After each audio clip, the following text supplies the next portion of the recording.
नमस्कार, खबर विशेष में आप सभी का स्वागत है और मैं हूं आपके साथ आशिमा त्यागी। निकाय चुनाव के रण में तमाम पार्टियां सत्ता समीकरण साधने में जुटी हैं और शहर की सरकार बनाने के लिए एड़ी चोटी का जोर भी लगा रही है। और ऐसा लग रहा है कि निकाय के समर में मुख्य मुकाबला बीएसपी और बीजेपी के बीच होने वाला है और इसकी वजह है मुस्लिम प्रत्याशियों पर दांव। तो बीएसपी ने इस बार मेयर पद पर 17 में से 11 मुस्लिम प्रत्याशियों को टिकट देकर सबको चौंका दिया है। वहीं बीजेपी भी निकाय चुनाव में मुस्लिम प्रत्याशियों को खास तवज्जो दे रही है। तो क्या बीएसपी की नई सोशल इंजीनियरिंग का फॉर्मूला 2024 में पावरफुल कमबैक करने की तैयारी है? तो खबर विशेष में आज इसी पर चर्चा करेंगे अपने खास मेहमानों के साथ, लेकिन पहले देखते हैं ये रिपोर्ट।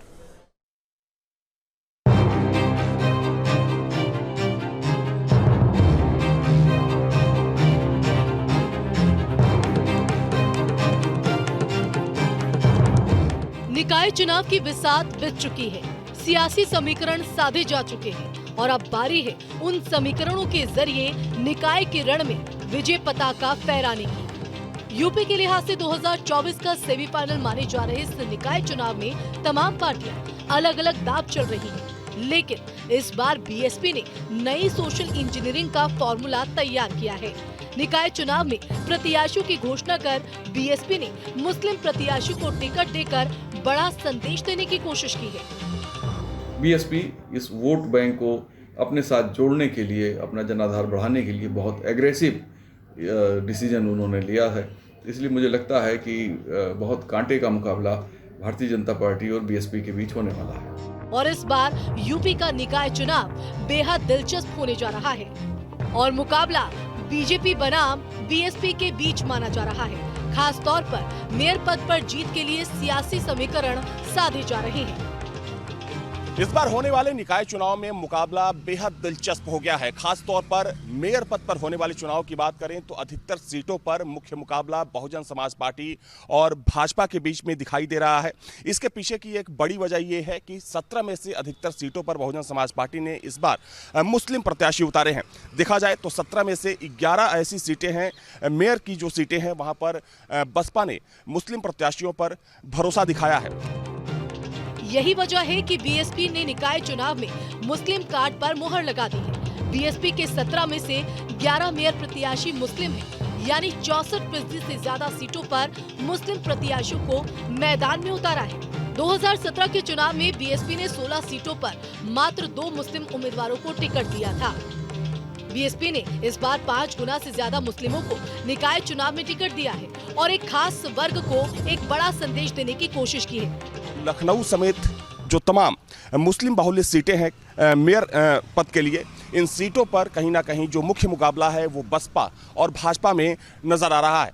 हालांकि जिस सोशल इंजीनियरिंग फार्मूले के तहत बहुजन समाज पार्टी ने ये प्रयोग किया है, अगर बसपा का ये प्रयोग सफल होता है तो जाहिर सी बात है कि इस चुनाव में बहुजन समाज पार्टी समाजवादी पार्टी का बड़ा नुकसान कर सकती है।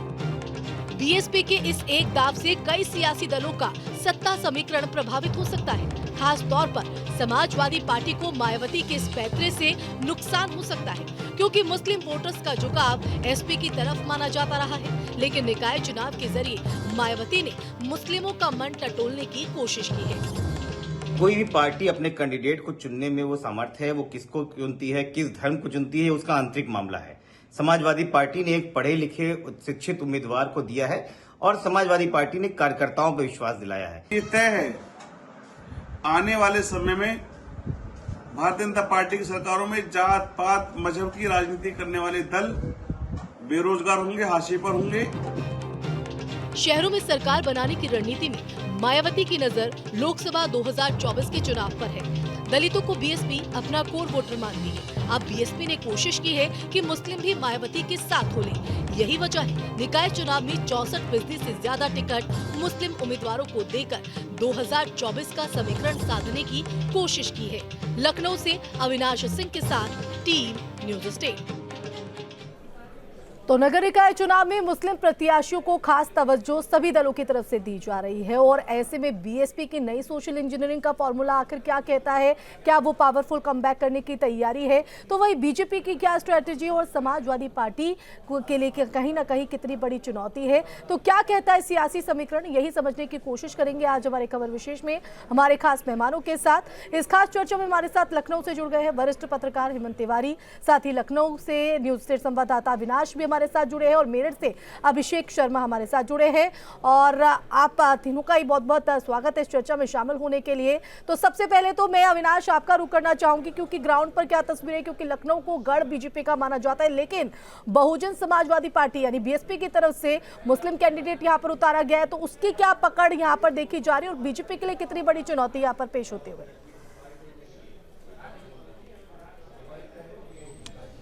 देखिए, अगर हम राजधानी लखनऊ की बात करें तो ना सिर्फ लखनऊ बल्कि लखनऊ समेत 11 ऐसी मेयर की सीटें हैं जहां पर बहुजन समाज पार्टी ने मुस्लिम कैंडिडेट्स उतारे हैं। और देखिए, जिस सोशल इंजीनियरिंग फार्मूले के तहत बीएसपी ने ये प्रयोग किया है, अगर बीएसपी का ये प्रयोग सफल होता है तो निश्चित तौर पर इस निकाय चुनाव में समाजवादी पार्टी को अच्छा खासा नुकसान बहुजन समाज पार्टी पहुंचा सकती है। देखिए, अगर हम फाइट की बात करें तो चूंकि राजधानी लखनऊ की बात करें तो देखिए लखनऊ वो सीट है जो मुस्लिम बाहुल्य सीट मानी जाती है और खासतौर पर अगर हम शहरी इलाकों की बात करें, पुराने लखनऊ की बात करें, तो मुस्लिम वोटरों की जो तादाद है वो अच्छी खासी है। और उसमें महत्वपूर्ण ये हो जाता है कि यहाँ से शाहीन बानो जो कि बसपा की प्रत्याशी हैं वो चुनावी मैदान में है।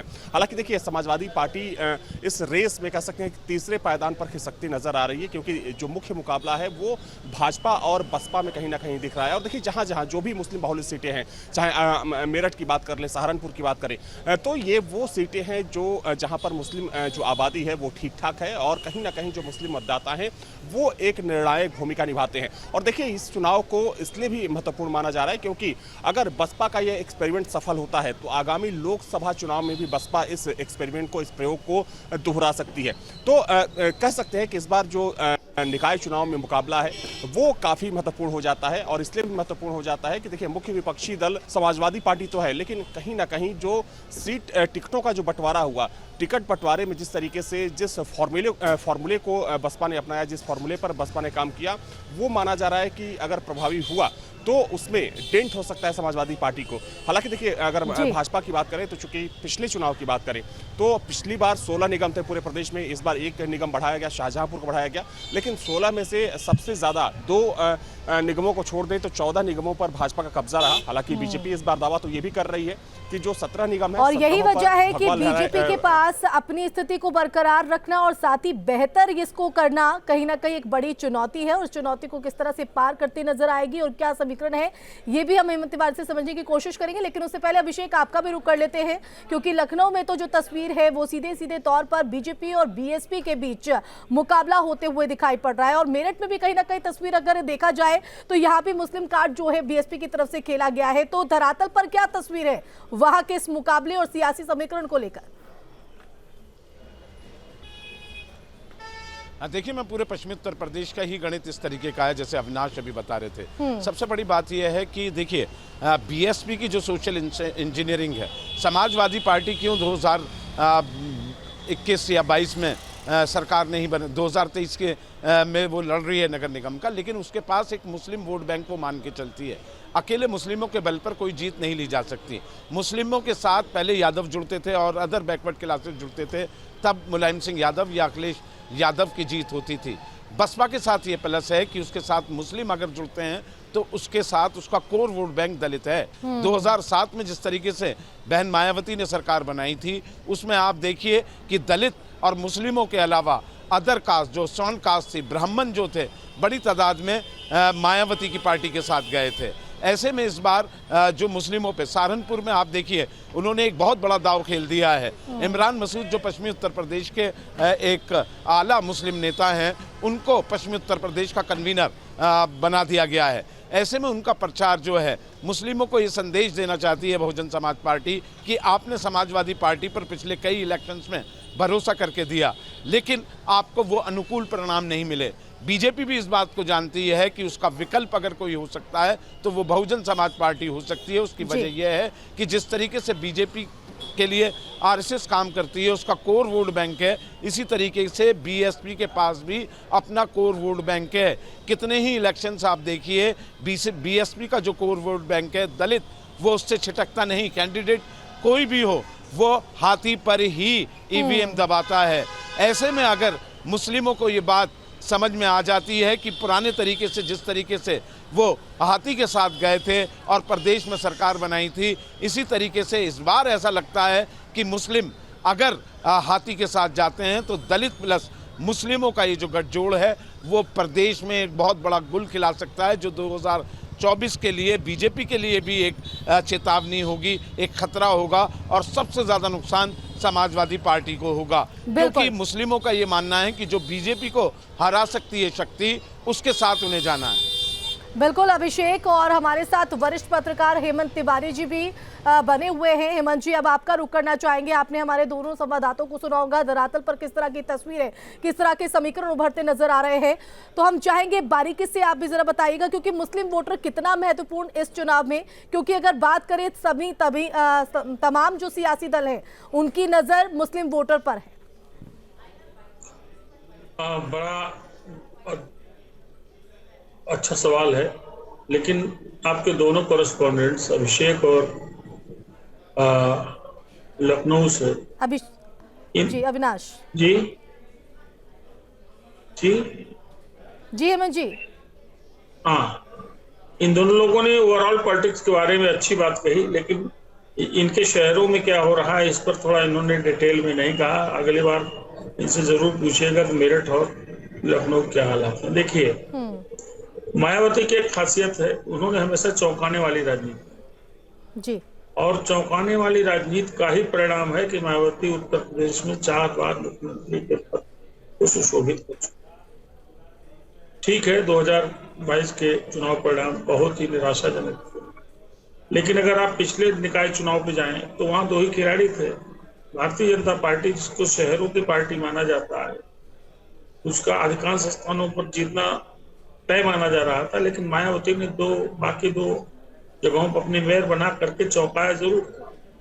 और इस बार तो मुझे लगता है कि ये जो हो रहा है यह 2024 के पार्लियामेंट। हेमंत जी, मैं आपके पास आऊंगी। अविनाश के साथ हमारे बीएसपी कैंडिडेट मौजूद हैं। जरा अविनाश, आपका रुख करना चाहेंगे और बताइएगा कि आखिर किस तरह की तैयारी है, क्योंकि इस बार एक्टिव मोड में खुद मायावती भी यहाँ पर दिखाई पड़ रही है और पूरा जो मुकाबला है वो बीजेपी और बीएसपी के बीच देखने को मिल रहा है। बिल्कुल आशमा, देखिए, शाहीन बानो मेयर पद की प्रत्याशी हैं बहुजन समाज पार्टी की, और देखा जाए तो इस बार लखनऊ का मुकाबला बेहद दिलचस्प नजर आ रहा है। शाहीन जी, कैसी तैयारी चल रही है? बहुत कम वक्त बचा है। तैयारी तो बहुत अच्छी चल रही है, तैयारी में कोई कसर नहीं छोड़ी हम लोगों ने, और पूरी तैयारी अभी गिनती के 2-4 दिन जो भी बचे हैं उनमें जो कमियां रह गई हैं उनको पूरा कर देंगे। तैयारी तो कंप्लीट हो रही है पूरी। आपको क्या लगता है कि लखनऊ में आपका मुकाबला किससे है, सपा से है या भाजपा से? भाजपा से है। भाजपा से। लेकिन देखिए, इस बार अगर हम टिकट की बात करें तो बसपा ने एक नया प्रयोग किया है। 17 में से जो 11 प्रत्याशी है कैंडिडेट मुस्लिम प्रत्याशी हैं, तो एक नया सोशल इंजीनियरिंग बीएसपी, चूंकि अगर मुस्लिम आबादी प्लस दलित वोटर्स एक साथ आते हैं, तो आपको लगता है कि बीएसपी करिश्मा कर सकती है? बिल्कुल कर सकती है, बिल्कुल करेगी। दलित और मुस्लिम के अलावा भी बहुत सारे लोग हमसे जुड़े हुए हैं, तो हम सब मिल के, सर्व समाज हैं हम लोग, सब मिल के इंशाल्लाह हम भाजपा को हरा के ही दम लेंगे। आपने कहा भाजपा को हराएंगी, लेकिन कुछ लोगों का ये भी कहना है कि आप लोग जो बहुजन समाज पार्टी है इस बार समाजवादी पार्टी को बहुत बड़ा डेंट मारने जा रही है। समाजवादी पार्टी की तो बात हम नहीं करेंगे, क्योंकि उनसे हमारा कोई वो नहीं है। अभी भाजपा से ही है, भाजपा को ही हटाना है हमको, क्योंकि 25 सालों में उन्होंने कोई काम किया ही नहीं, सिर्फ नाम के लिए वो 25 साल से सरकार चला रहे हैं। तो हमको काम करना है और काम करके ही जनता के बीच हमको आना है। गलियों गलियों में हम जा जा के देख रहे हैं कि जनता को क्या परेशानी है, क्या दिक्कतें हैं, वो सब चीज़ें मुझे हर्ट कर रही है। इसलिए मैं जाके जनता के बीच समझ के चीज़ों को उस पर ही काम करूँगी, और आगे भी अगर महापौर के पद पे आ गई तो हम सिर्फ काम करने के लिए ही आए हैं और काम ही करेंगे। आपने अपनी प्राथमिकताएं बताई शाहीन जी, लेकिन अगर हम समाजवादी पार्टी की बात करें तो सपा कहीं ना कहीं मुस्लिम वोटों पर अपना हक जताती है, एकाधिकार समझती है, जैसा कि हम पीछे के चुनाव में देखते आए हैं। तो आपको लगता है कि मुसलमान इस बार सपा को छोड़ बसपा की तरफ? वो सिर्फ जनता को बहलाती है, ऐसा कुछ नहीं है। सिर्फ अपने साथ में लेती है, बाद में उनको किनारे कर देती है। सपा कुछ नहीं, मुसलमानों के लिए उसने कुछ नहीं किया, सिर्फ साथ में लेके किनारे कर देती है। तो हम ऐसा नहीं करेंगे, हम सबको साथ में लेके चलेंगे। चुनाव में प्राथमिकताएं क्या हैं आपकी? मुद्दे कौन कौन से हैं जिन मुद्दों पर अब जनता के बीच में जा रही हैं? क्योंकि देखा जाए तो शहरी आबादी में शहर की सरकार चुनने के लिए जो मूलभूत सुविधाएं होती हैं वो सबसे ऊपर। मुद्दे तो सारे पुराने ही हैं, वो मुद्दे पूरे ही नहीं होते, सिर्फ वादे होते हैं, पूरे नहीं किए जाते हैं। वही है, सड़कों पे गड्ढे हैं, सीवर लाइनें जाम हैं, नालियां भरी पड़ी हैं, बारिश का पानी है, ट्रैफिक जाम है, भ्रष्टाचार, अतिक्रमण, बहुत सारे मुद्दे हैं। उन सारे मुद्दों पे काम करेंगे हम, और सिर्फ खाना पूरी नहीं करेंगे, काम करके ही आगे बढ़ेंगे। तो आशमा, आपने सुना शाहीन बानो थी मेरे साथ, जो कि बसपा की कैंडिडेट हैं, बसपा की प्रत्याशी हैं। इनका साफ तौर पर दावा यही है कि इस बार जो मुकाबला है, जो लड़ाई है, वो भाजपा और बसपा में है। इनका ये भी कहना है कि लखनऊ में समाजवादी पार्टी सीन में नहीं है, यानी कि टक्कर में नहीं है। तो ये आत्मविश्वास इनका है। हालांकि वो तो चुनाव परिणाम के बाद पता चलेगा कि जीतता कौन है और हारता कौन है। लेकिन हाँ, एक बात तो देखिए जरूर है कि कहीं ना कहीं बसपा के इस प्रयोग ने समाजवादी पार्टी के लिए खतरा जरूर पैदा कर दिया है। बिल्कुल, तो बीएसपी फिर से मुस्लिमों को जोड़ने की कोशिश में लगी है। हेमंत जी, आपने सुना होगा बीएसपी मेयर प्रत्याशी शाहीन बानो को उनकी तरफ से सीधे तौर पर जीत का दावा यहां पर किया गया है, और समाजवादी पार्टी को तो अपनी किसी रेस में वो देख ही नहीं रहे हैं। तो आप किस तरह से देखते हैं इस तस्वीर को? देखिए आसमा, पिक्चर बड़ी क्लियर है जी। पिक्चर इसलिए क्लियर है कि आप अगर पिछले निकाय चुनाव की बात करें तो 14 और 2 का स्कोर, इसमें कोई शक नहीं कि भारतीय जनता पार्टी का अपर हैंड रहता है इन चुनाव में। चाहे वो मेयर के चुनाव हो, चाहे वो नगर पालिका परिषद चुनाव। हाँ, नगर पंचायतों के चुनाव में समाजवादी पार्टी और बसपा काफी जोर लगाती है, लेकिन मायावती की इस दांव ने मामला इस वक्त बड़ा गड़बड़ कर दिया, इसमें कोई शक नहीं।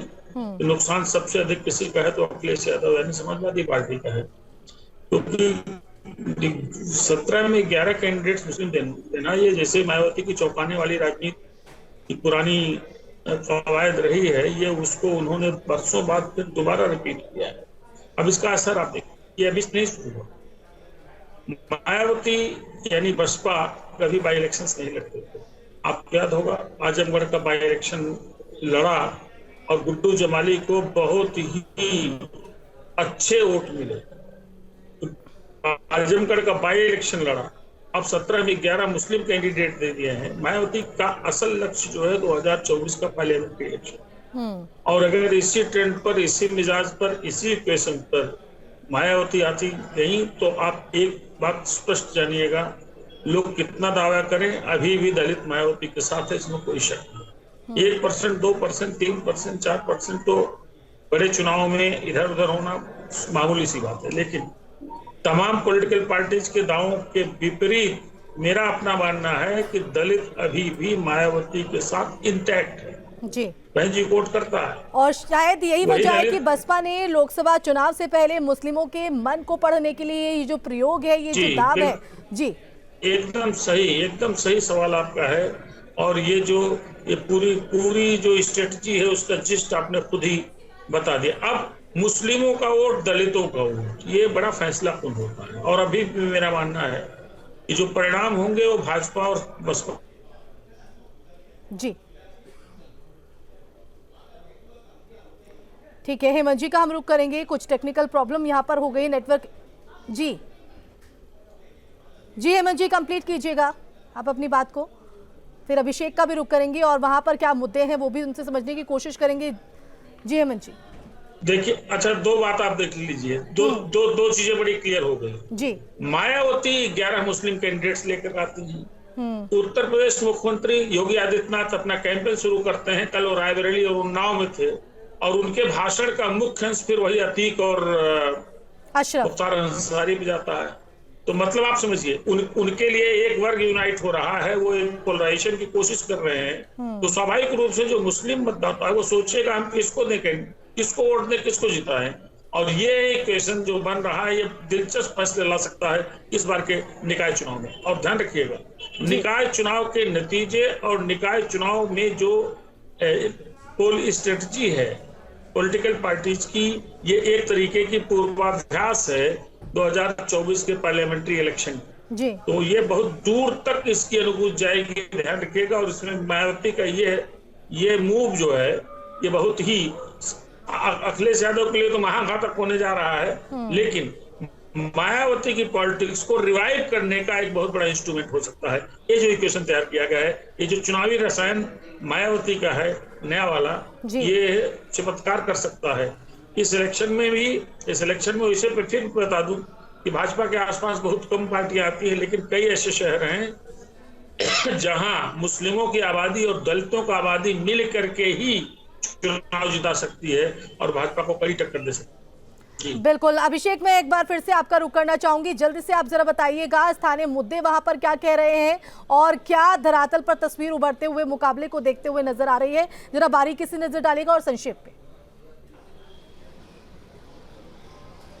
हाँ जी, मैं बिल्कुल बताता हूँ। हेमंत सर ने जिस तरीके से पूछा, लखनऊ से अविनाश ने दिखाया, लेकिन मेरठ की भी स्थिति हेमंत सर को मैं बता दूं, या हाशमत मलिक को बसपा ने टिकट दिया है और उधर एक बहुत बड़ा दाव खेला है सहारनपुर में खदीजा मसूद को लेकर।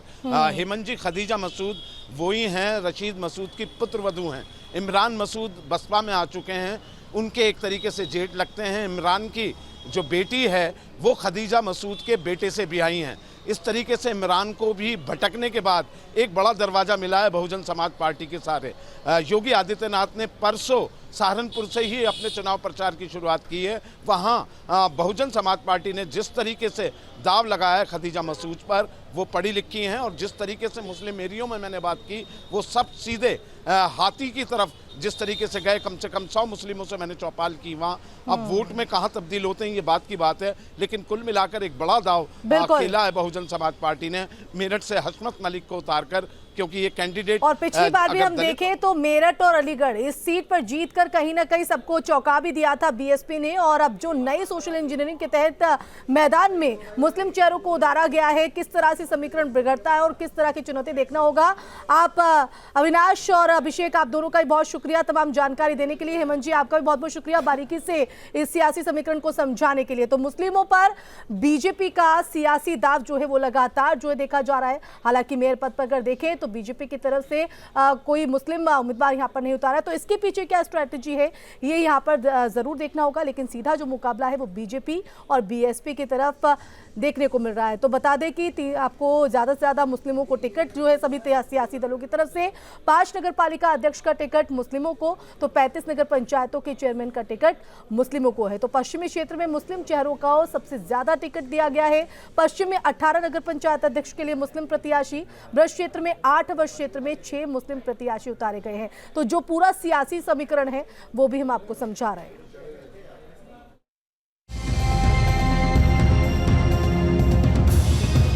यूं तो विरोधी सियासी दल बीजेपी पर मुस्लिम विरोधी होने का आरोप लगाते रहते हैं, लेकिन यूपी निकाय चुनाव में बीजेपी ने ऐसा मास्टर स्ट्रोक चला है कि विरोधियों की मुंह पर ताले लग गए हैं। बीजेपी ने पहली बार निकाय चुनाव में 1-2 नहीं बल्कि बड़े पैमाने पर मुस्लिमों को अपना प्रत्याशी बनाया है।